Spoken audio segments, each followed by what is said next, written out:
What do you make of this one? Manchester United living dangerously, especially at the return leg fixture ahead of the final. Now they are into the final, and they will come up against a very tough opposition in the Toreach Hotspurs that beat their counterparts as well in the other field. But first, let's look at the Manchester United fixture.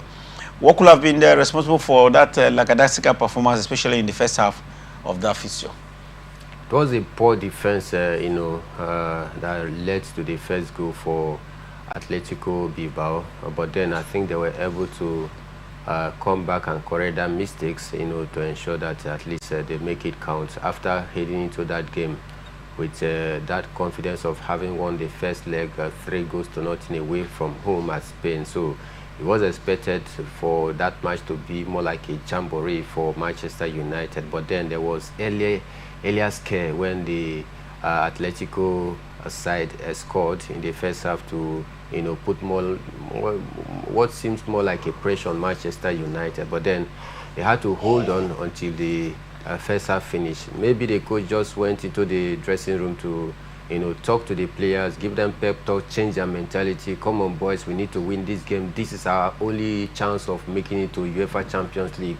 You know what it is. Is this a dream for you? So I think maybe some of those pep talks actually propel the players to come out gun blazing in the second half to score 4 goals and cruise to the final, where, just like you said, they will be meeting against a tough opponent such as Tottenham that will also want to use the Europa and head to the Champions League, because both teams have been very dismal in the league, rocking 15th and 16th position. That is how poor they have been so far. So it is 2 teams that will be hungry to at least get UEFA Champions League spot. 2 teams that have done poorly so far in the English Premier League.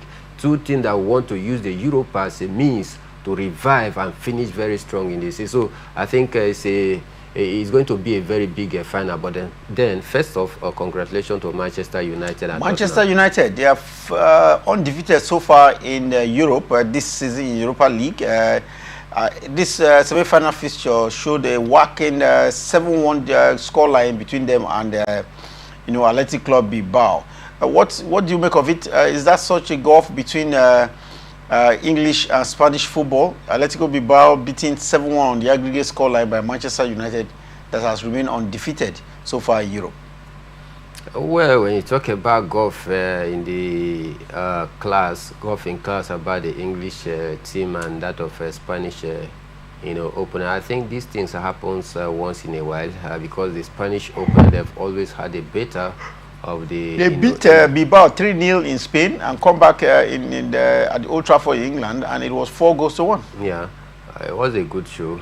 Just talking about the history that evolved when you talk about the disparity between English clubs. Well, if you narrow it down to Manchester United and Atletico Bilbao game, I think it was a total dominance from the side of Manchester United. Toreach Hotspurs played away in Norway against Bodo Glimt and beat their host by 2-0. This is an emphatic win, I must tell you, because it turned out to be 5-1 on the aggregate score between Toreach Hotspurs and Bodo Glimt of Norway. You will say this was expected. Toreach Hotspurs now has Manchester United to contend with on the 21st of this month, just about 11 days or so from now. Well, this is a befitting final for the Europa League. For sure. 2 English sides. For sure, befitting final for the 2 sides, but I believe that Tottenham will be more hungrier, to clinch this title. Reason being that I think it is in 1984.